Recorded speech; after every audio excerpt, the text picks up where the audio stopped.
Alors, vous avez écouté ensemble avec moi le passage de M. Adjouvi sur TV5 Monde.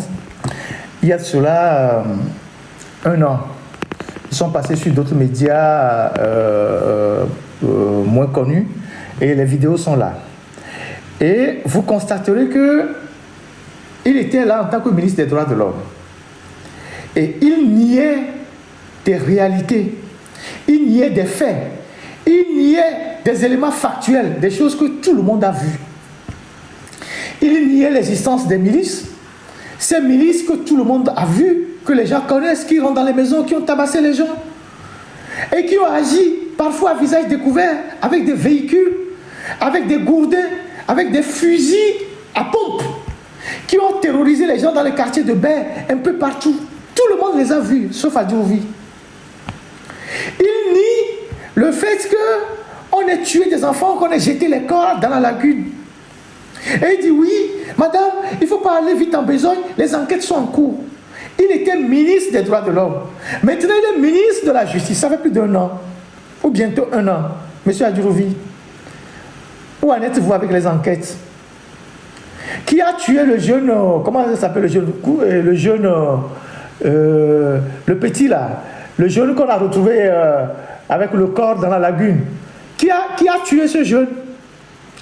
Vous en êtes où avec les enquêtes? Tu es ministre de la Justice, Koutoglo, voilà. Tu es ministre de la Jacques, le jeune Jacques, oui. Qui a tué ce jeune? Est-ce que tes enquêtes ont révélé que le jeune s'est noyé de lui-même ou bien il a été tué?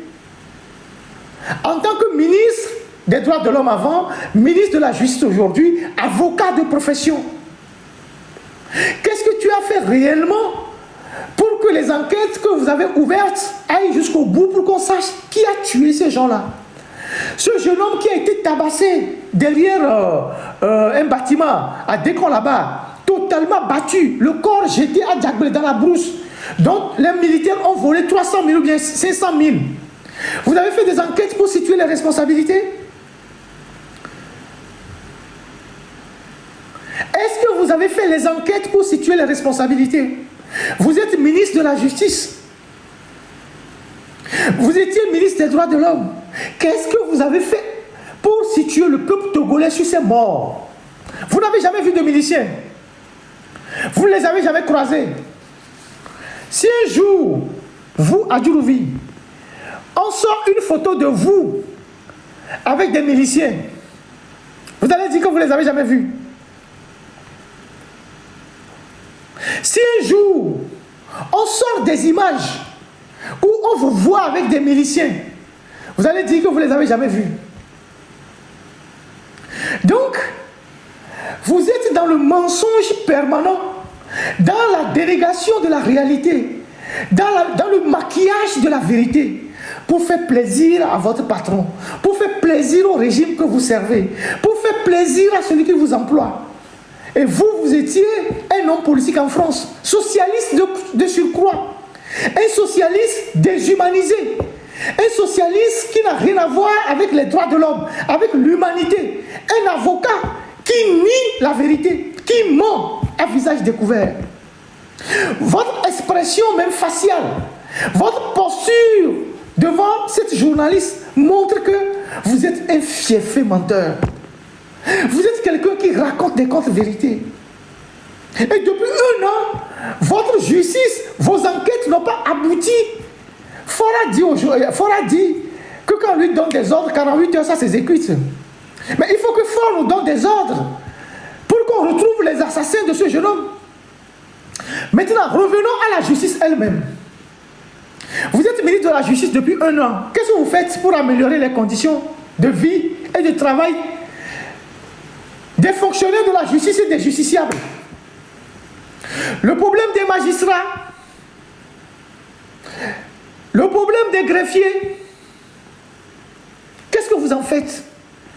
L'aide juridictionnelle.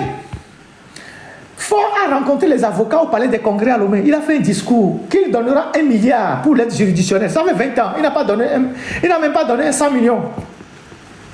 Fort Gnassingbé a fait une réunion avec les avocats. Et il a fait un discours que lui, Fort Gnassingbé, donnera de l'argent pour l'aide juridictionnelle, pour que les avocats puissent défendre les citoyens qui n'ont pas de moyens et se faire payer par l'État. Depuis 20 ans, cette promesse de fonds n'a jamais connu un début de réalisation. Pour faire les assises au Togo, c'est l'Union européenne qui donne l'argent pour payer les avocats et payer les magistrats. Pour faire les assises, c'est pour ça que les assises sont difficiles à organiser au Togo. Pour faire les assises au Togo, donc pour juger les criminels qui sont dans nos prisons, c'est le blanc qui donne de l'argent. L'Union européenne, l'ambassade de France, l'ambassade d'Allemagne, c'est eux qui donnent l'argent pour qu'on puisse organiser des procès forains d'assises, pour qu'on puisse trouver de l'argent pour payer les magistrats et les avocats, pour organiser les assises. C'est l'Union européenne qui donne des véhicules aux tribunaux, aux juridictions. Toi, tu es là, tout ce qui t'intéresse, c'est d'aller traquer Ferdinand, d'aller traquer les gars du M66, de traquer tous ces gens-là. C'est la seule chose qui t'intéresse. C'est de s'amuser avec les filles à Lomé. C'est de faire des petits trucs avec les filles, des trucs de passation de jambes et tout ça. C'est des conneries comme ça que vous faites à Lomé. Quand on parle, on dit oui, comment sur votre compte. C'est comment gérer les minettes à Lomé. C'est ça votre préoccupation. Vous êtes ministre de la Justice. Vous avez fait la France. Vous avez même été un homme politique français. Vous connaissez l'état des tribunaux en France. Si vous avez exercé votre métier d'avocat en France, au moins vous étiez coutumier au palais de justice en France. Vous savez comment les grands tribunaux et les tribunaux secondaires sont conçus en France. Vous êtes arrivé au Togo, vous êtes devenu ministre de la Justice. Au lieu de retrousser les manches et de travailler, vous jouez au pandage de fond, comment aller traquer Ferdinand, comment aller traquer les gens. Vous voyez dans l'interview d'il y a 1 an, la haine qu'il avait envers la diaspora. Vous avez vu dans l'interview la haine qu'il dégage envers la diaspora. Il dit, c'est la diaspora. Que c'est une certaine diaspora. Il a une haine contre la diaspora. Et pourtant, lui-même, il était dans la diaspora avant de rentrer au Togo. Il a une haine contre la diaspora. Une haine terrible. Que c'est une certaine diaspora qui veut peindre le Togo en noir. Et pourtant, les faits sont factuels, connus de tout le monde. Tout le monde sait que le Togo va mal. Je vais vous montrer le tribunal de Kévé. Je vais vous montrer le tribunal de Kévé. Voilà le tribunal de Kévé. Le tribunal de Kévé a été créé il y a 25 ans. C'est pas loin de Guapé, hein. Le tribunal de Kévé, que vous voyez, qui est dans 2 chambres salon, a été créé il y a 25 ans. Et depuis 25 ans, il n'y a pas de locaux pour le tribunal de Kévé. L'État peine à construire le tribunal de Kévé. Et c'est dans une maison d'un particulier qu'on organise les procès à Kévé. Et même l'argent pour entretenir le bâtiment qui a été loué chez un particulier, c'est le juge ou le président du tribunal qui prend son argent pour faire la peinture. Et Kévé, c'est chez Adrouvi. Voilà l'état du tribunal de Kévé. Kévé, le tribunal est où? Le tribunal de Kévé. Les victoires toilettes, il a tout. Les victoires toilettes, il m'a dit Kévé, le tribunal est où? Même pour ma propre gloire, on me fait ministre de la Justice. Pour ma propre gloire, pour moi-même, ma propre fierté. On me fait ministre de la Justice. Qu'est-ce que je fais? Je vais chercher des moyens. En France où j'ai des réseaux, au lieu d'utiliser tes réseaux pour tuer les gens, au moins tu viens voir tes amis français, tu dis, donne-moi 200 000 euros, donne-moi un peu d'argent, le tribunal de ma préfecture n'est pas en bon état, il n'est pas construit, je vais construire un tribunal avant de quitter le ministère de la Justice. Si tu es quelqu'un de conscient, si tu es quelqu'un de responsable, m'avait dit Manuel Valls m'avait pas le veau, m'a pas mérino, m'a dit 200 000 euros non. M'a va tout tribunal de Kévé, m'a dit terrain gari, m'a tout tribunal dans des normes vraiment propres. N'est-ce pas le ministère de la au moins mon tout tribunal de Kévé, les bonnes. C'est le 2e ministre de la préfecture de la Ville. Il y avait le ministre, comment on appelle ça, celui qui nous avait convoqué au tribunal là. Non, pas Dédié, le second. Puis ça peut tomber. Lui, il a fait presque 10 ans au ministère de la Justice. Il n'a pas été capable de construire le tribunal de Kévé. Maintenant, c'est Adjourouvi. Donc, Adjourouvi, il a la force pour venir traquer les gens en France. Il n'a pas les idées dans sa tête pour chercher l'argent et construire le tribunal de Kévé. Et Kévé n'a même pas de mairie. Ils ont loué aussi des locaux pour la mairie. Et pourtant, lui-même, il a été maire. Ou bien il a été dans le conseil municipal. Pourquoi je suis parti filmer le tribunal de Kévé? Pour montrer qu'il a du travail. Au lieu de venir chercher Ferdinand en France, chercher les Agabambo, les gens de M66, je sais pas, et c'est pas, la force qu'il a là, il peut travailler dans sa préfecture. Au moins construire un tribunal à Kévé, où on fait les procès à l'aile libre. Tribunal de l'époque. Kévé, tribunal, on louait à mes petites villas, 3 chambres salon. 3 chambres salon.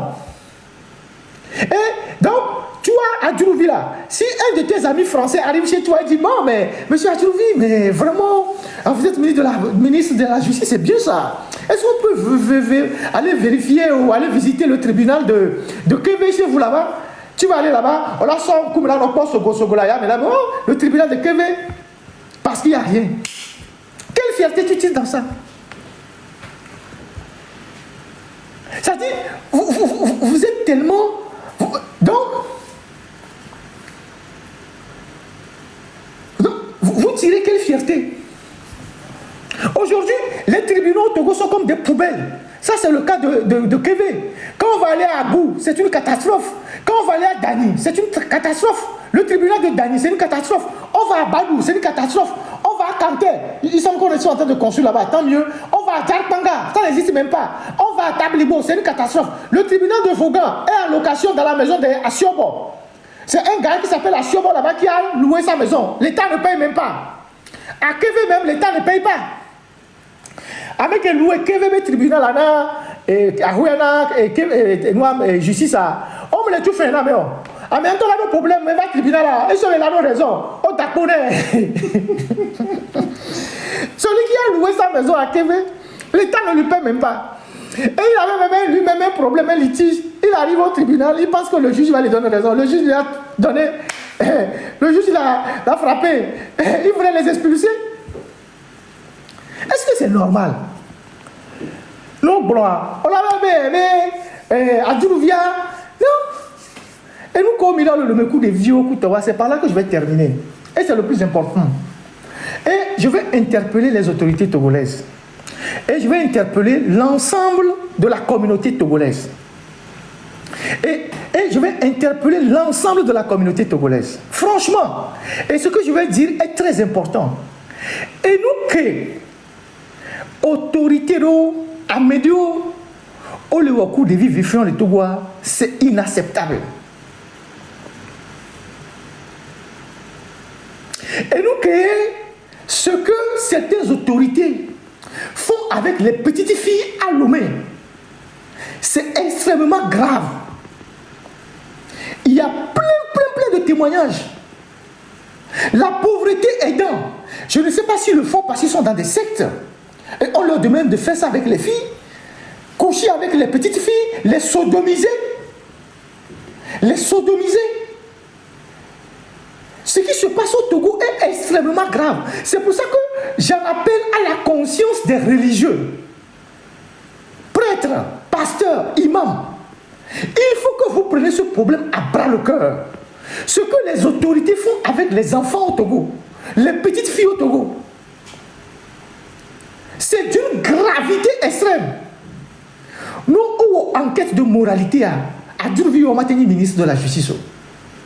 Ah, mais beaucoup de l'homme, on m'a tenu ministre. Et nous, quand on a des viols et tout quoi, c'est inadmissible.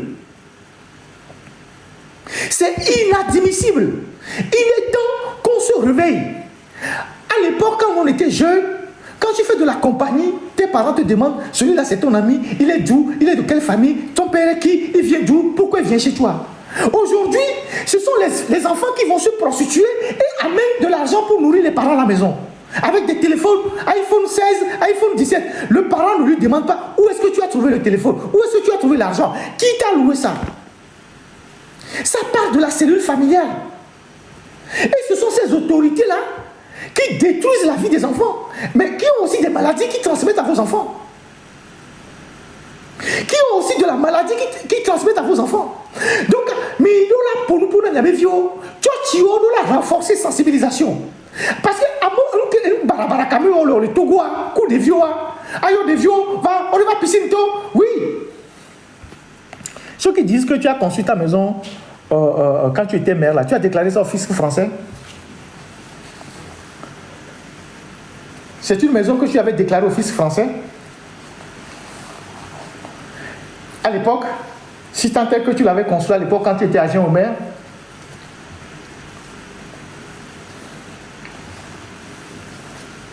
est-ce que ta maison avec piscine, ta ferme agricole là, tu l'as mis dans ton patrimoine en tant que Français? Tu l'as déclaré au fisc français? On va géo-référencer la maison. À partir d'ici, on peut géo-référencer la maison et on va le signaler au fisc français. Si tu l'avais déclaré, tant mieux. Si tu ne l'as pas déclaré, la jurisprudence Balkany va te rattraper. La jurisprudence Balkany va te rattraper. Vous voulez jouer avec les gens? Vous voulez jouer avec les gens? Tu es français. Dans ta déclaration, jusqu'à preuve du contraire, jusqu'à ce que tu n'aies été installé au Togo, tu avais une résidence fiscale en France. Si tant est que cette maison, avec piscine, ta ferme agricole, tous les biens que tu possèdes au Togo, tu l'as acquis quand tu étais français, tu étais aux affaires, tu devais le déclarer dans tes revenus en France. Si tu ne l'as pas fait, nous on va le faire à ta place. Comme ça, la prochaine fois quand tu vas revenir pour te réinstaller en France, on va te le sortir. Vous voulez jouer avec les gens? On vous dit de travailler, vous voulez jouer avec les gens? Vous voulez jouer avec les gens? Donc, il faut que tu ailles travailler. Plutôt que d'aller jouer. Il semble que tu es rentré à Lomé, tu étais un peu déprimé par rapport à tout ce qui s'est passé. Mais bon, tu étais à l'anniversaire de Bodjona. Quand on faisait le live ici dimanche passé, tu étais à l'anniversaire de Bodjona. Je ne voulais pas le dire en direct parce que bon, on m'avait dit que tu étais à l'anniversaire de Bodjona. C'était le 17, quand on était dans le live ici. Tu étais à l'anniversaire de Bodjona. Voilà. Mais bon. Mais, il faut savoir que les crimes que les gars que vous défendez ont commis il y a 1 an en réprimant les manifestations du 6 juin, il faut faire la lumière sur ces crimes-là. Il faut faire la lumière sur ces crimes-là. Au lieu d'aller mentir devant les médias. Et je rappelle à tous les Togolais. Et cette histoire-là, ça ne concerne pas que les parents. Ça concerne aussi des frères et sœurs. Nemi pom yan enviro le do hagbegleroa. Nya interpellé we. Nemi la ten lo la pour gumena mi pour gumena we. Parce que amero les Togois, oh les démoniaques, oh les blés dominants des vieux. Oh les barabarakou des vieux. Et des vieux on les dit 17 ans vieux, 16 ans vieux, 18 ans vieux à la limite. Et gagnons sur le blé des vieux. Oh, ah oui, il a signé. Des vieux, il va piscine là. Les là. Oh les blés des vieux. Yo les blés dominants des vieux. Est-ce que cette recommandation là, nous que mes recommandations, non, c'est des gens démoniaques. Des gens qui ont 58 ans, 60 ans, qui sortent avec des filles de 16 ans, 17 ans, qui refusent des grossesses, qui refusent de payer des pensions alimentaires. Le garçon d'Adjurouvi là, Adjurouvi Manou là, moi-même je vais payer son écolage pendant 1 an. Pour que l'enfant ne devienne pas un délinquant pour la République demain. Parce que si l'enfant ne va pas à une bonne école, s'il devient délinquant, il devient un problème pour la République. Adjurouvi sait qu'en France, l'enfant, il est d'abord pour la République. Il a une famille, mais l'enfant est pour la République. Donc c'est pour ça qu'en France, on fait tout pour que les enfants aient une bonne éducation. On contrôle les enfants. On vérifie si les parents prennent soin de leurs enfants. Bon, pour que ce petit Adjurouvi dont j'ai montré la dernière fois les factures je sais pas, les trucs là, les reçus des collages, pour que l'enfant là ne devienne pas un problème pour la République demain, qu'il ne devienne pas un braqueur parce que son père l'a abandonné dans la nature, je vais payer les collages de l'enfant là pendant 1 an. Les vieux, les lomés. C'est mis janto, bedevio, couteau, au deux fois le reconnaître. Niamoussou, il a 60 ans, il a 2 fois de vieux, il a reconnaître. C'est d'ailleurs même une fierté quand tu enceintes une fille de reconnaître que tu fais un enfant. C'est une fierté pour les petits jeunes qui sont allumés, qui enceintent les filles, d'aller demander la main des enfants, des filles chez leurs parents. Niamoussou, mais il peut même y attendre. Va bien se voter les vieux, mais bien on peut fou.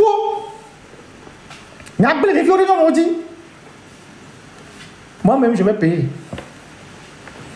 Un ministre de la Justice qui ne paye pas la pension alimentaire, un avocat qui ne paye pas la pension alimentaire, moi-même, je vais payer.